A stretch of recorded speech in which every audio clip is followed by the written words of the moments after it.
Hello, everyone, and welcome to the Holistic Menopause Solutions Summit. I'm Eliza Riley, and I'm thrilled to have you join me today for a conversation that will empower you to take control of your health during midlife and beyond. Today, I have a very special guest, Lori Graham.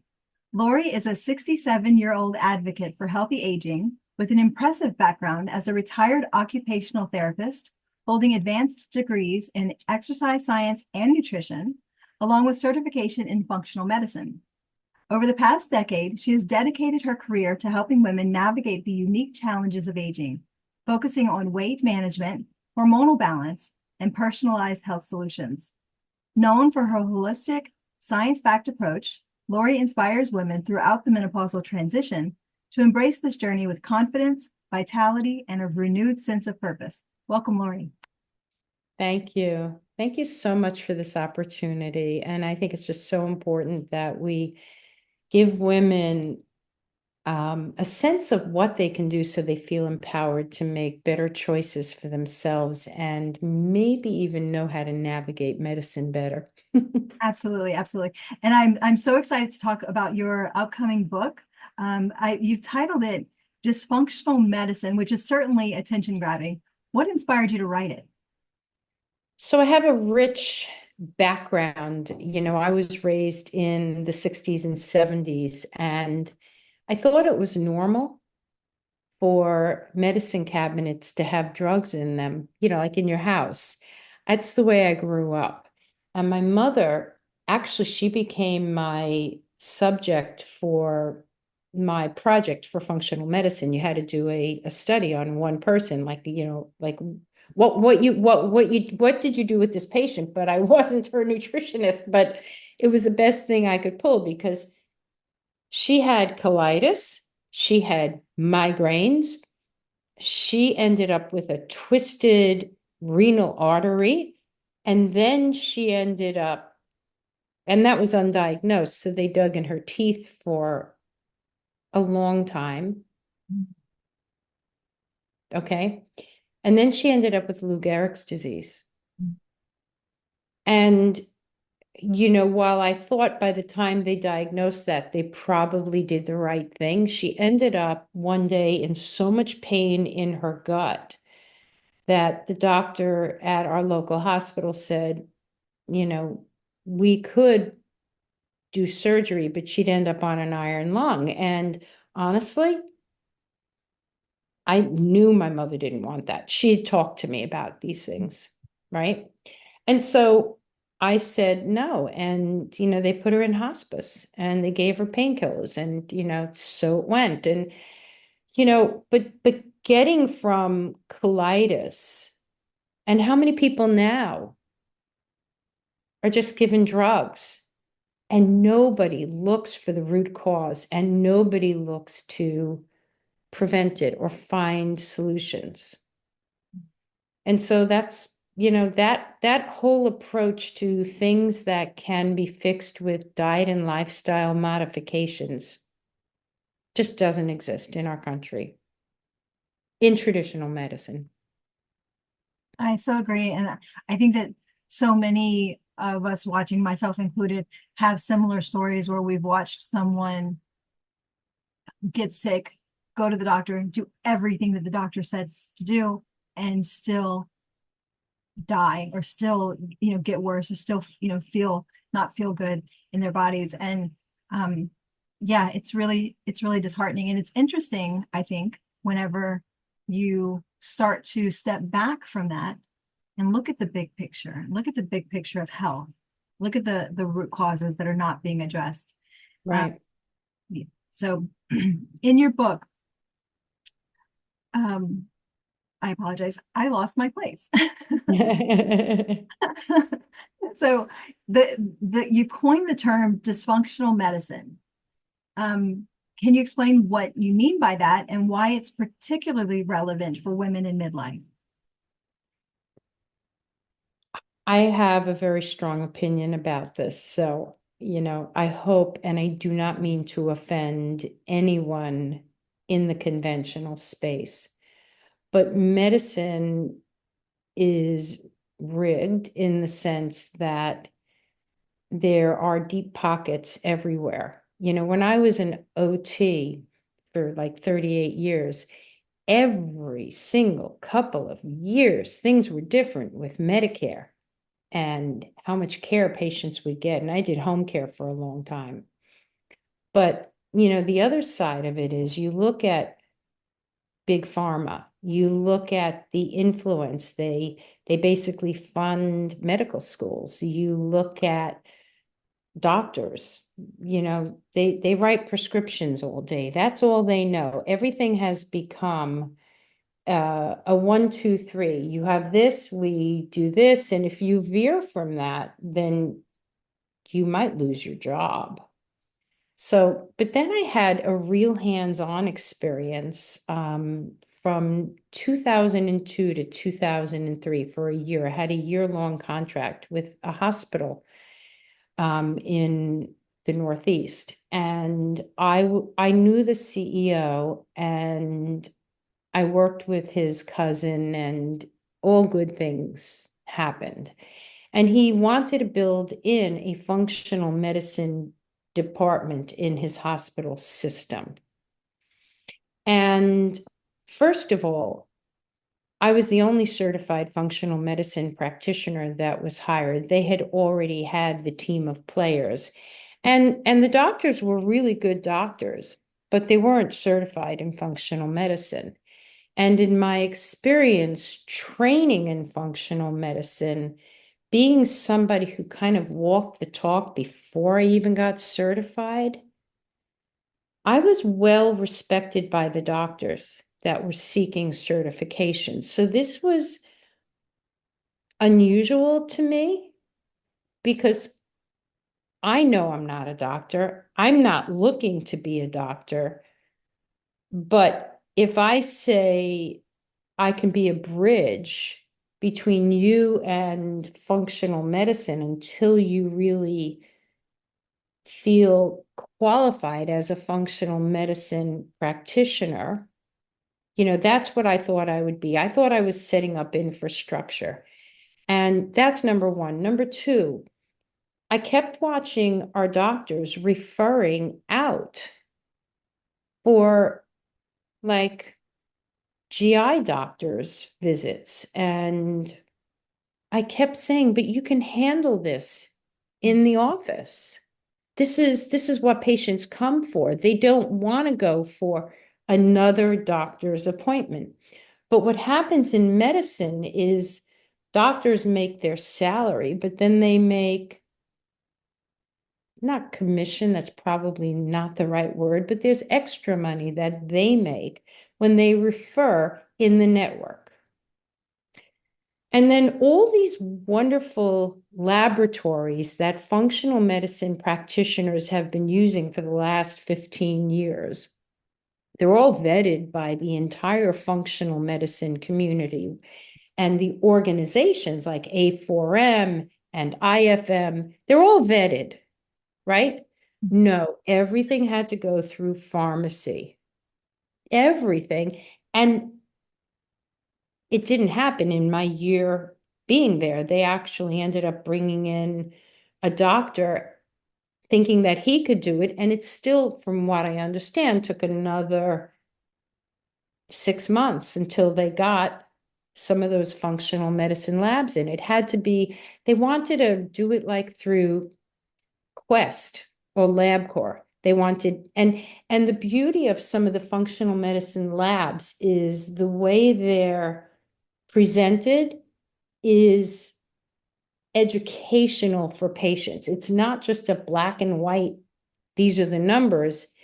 It's coded with colors. You know what's in range, you know what's out of range, you know what's maximal out of range, what's just a little bit out of range. It's so much more motivating for patients. And I kept being a voice for these are tools for instilling motivation for behavioral changes around food. Why wouldn't you use these labs? That was another thing that happened.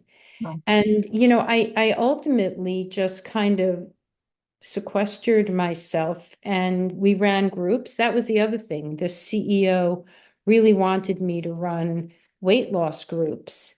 with their employee staff because basically 20% of their employees were consuming 80% of their costs. Why? Because of the entire metabolic disease impact, right? And that's what I ended up doing, but they never promoted the groups. So, when I think of dysfunctional medicine, my year there was just, while I learned a lot about writing workflows and things of that nature, it it was like something, it was like moving a battleship, with your hands. Yeah, absolutely. In your book, you discuss how traditional healthcare often falls short for women. And you just described quite a bit of that, but what are the most critical gaps that you've just observed, especially for women? So I think women in our changes, the most common complaint, like in our, late 40s into 50s, whenever menopause hits, it's the weight gain. And doctors never refer a nutritionist. I've gone to my medical office, which is, there's like 8 or 10 doctors there, and shared functional medicine from a nutritionist perspective. And can I help any of your patients?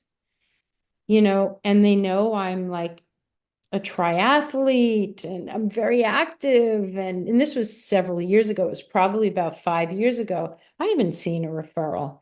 They don't refer for nutrition. How many women just need to know, right? And then you have the entire failure of the Women's Health Initiative in 2002, right?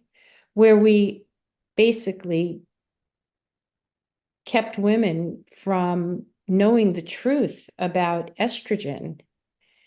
And there's still some, I would say, questions circulating out there, but during the transition, and it was only in my functional medicine community that I had bioidentical hormones. It never would have been, from my medical doctor. Never, Sure.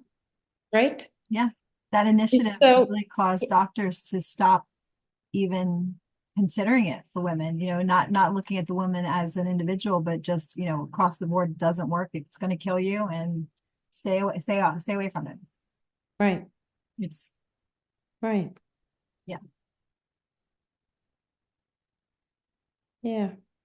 It's tough. And, I remember when I went so I do have a traditional doctor that I used once years ago. So I went back to her for my first 65th-year-old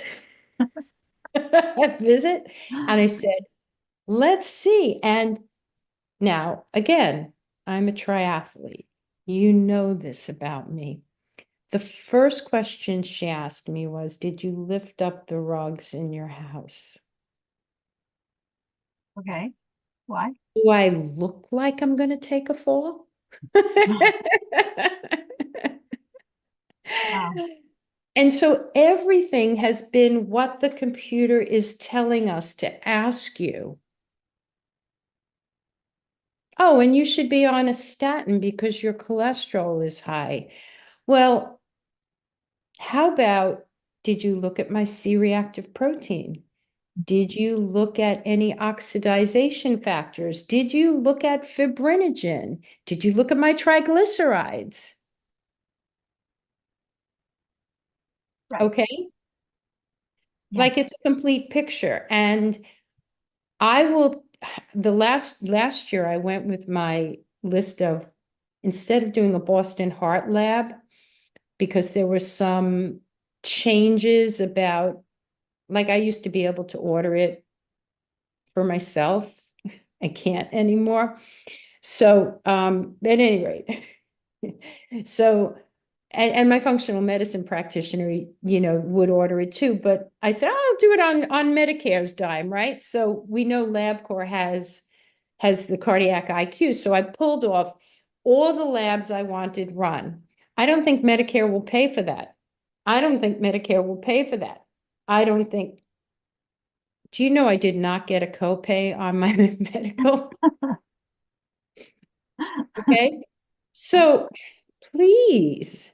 And one of the things I tell my patients, I run a group every Wednesday, and I always tell my patients, you need to talk to your doctors, but you need to know how to talk to your doctors and advocate for yourself. You need to be an informed consumer. This is not about fixing a tire on your car. You can hand that one away.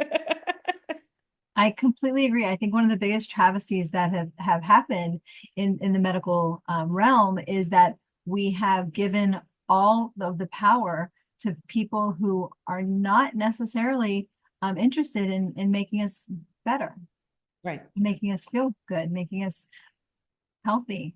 And not only do they not possibly, I don't want to speak for everyone, but their interest isn't there, but also their education isn't there.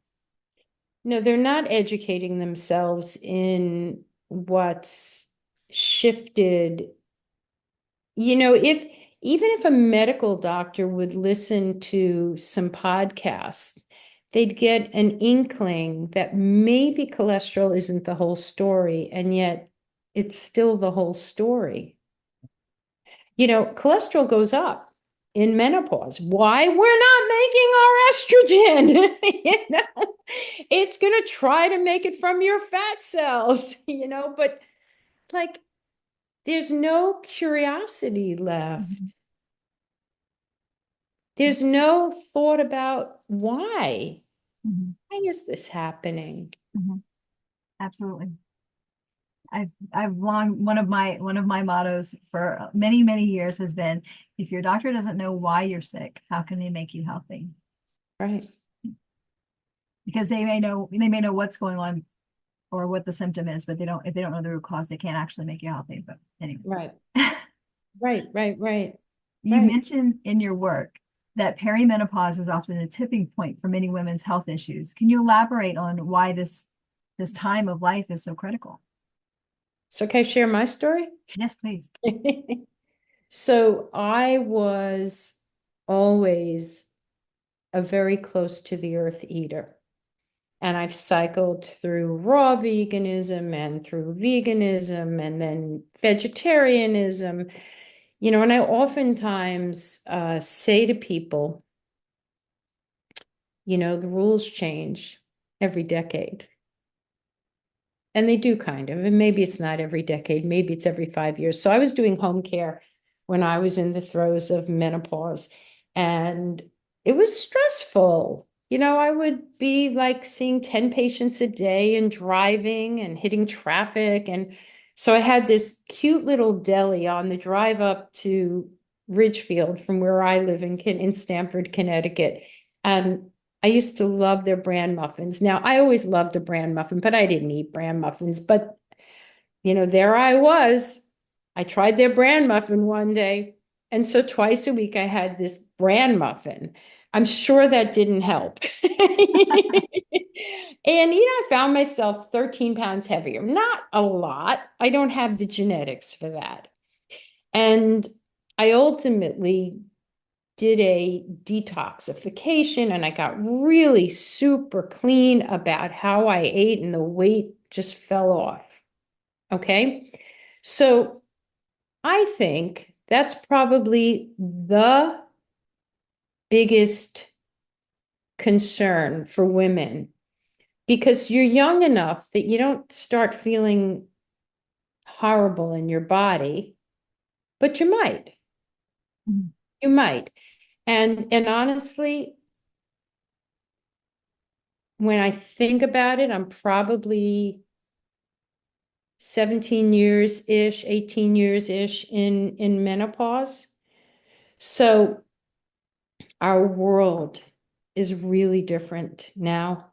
So women have more impacting them because, 17 years ago, 18 years ago, GMO wasn't even a conversation.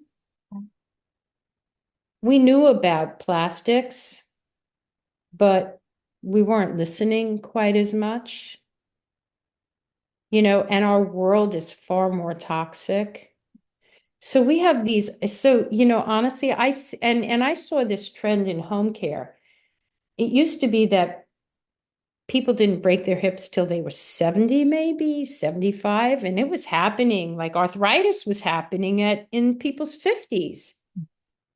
So the time at which disease hit that curve was much younger. So, why perimenopause is so important.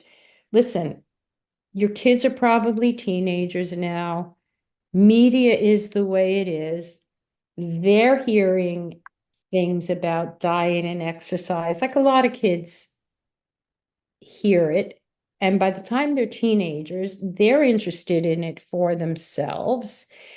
And the little snack bag size of chips or whatever you're getting in the house probably have gone out. It's an easier time and a less stressful time in a way in terms of children and raising children for most people to clean the house and to feng shui your kitchen and to start eating real food as much as you possibly can.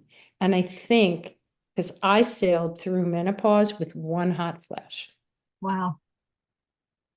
which was, really amazing. Yeah.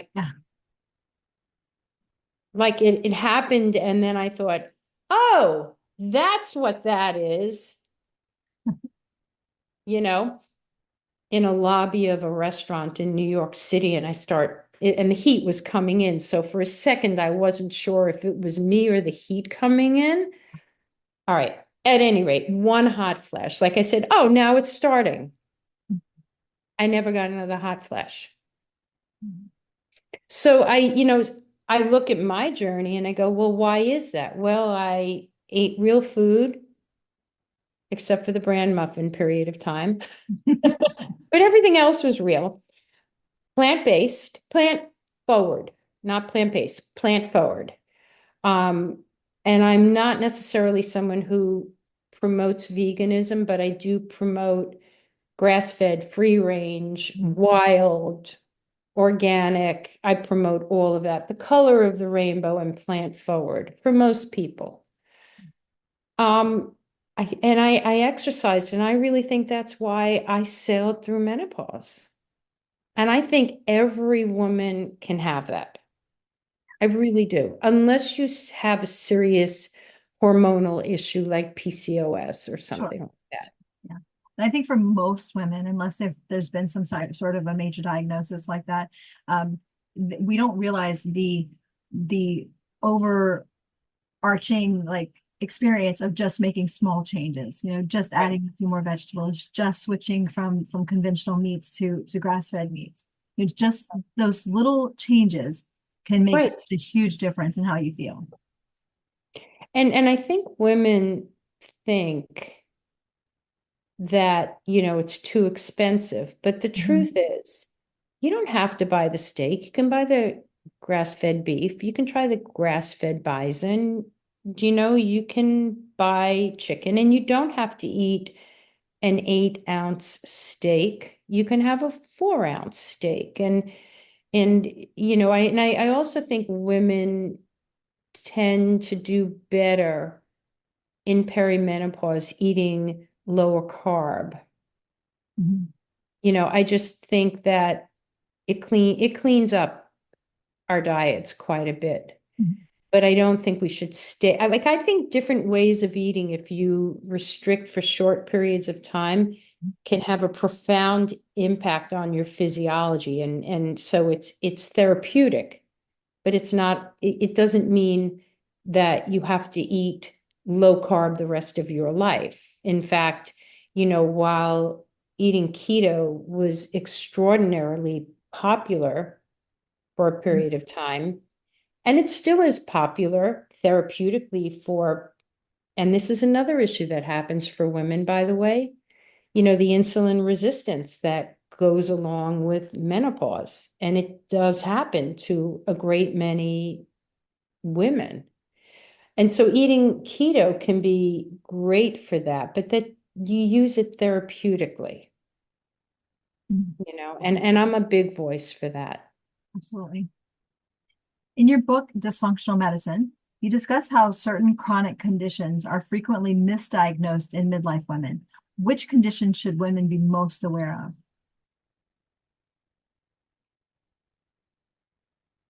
I think we should look at our thyroid. Mhm. I think we need to look more deeply and do full panels. It's really, really hard to get a full panel done from your medical doctor. They will do TSH, Mhm. T4, T3, but they're not looking at autoimmunity, which rises as we get, into that transition.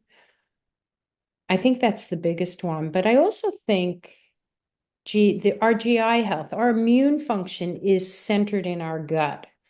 But a lot of women that I see are coming with the bloatedness.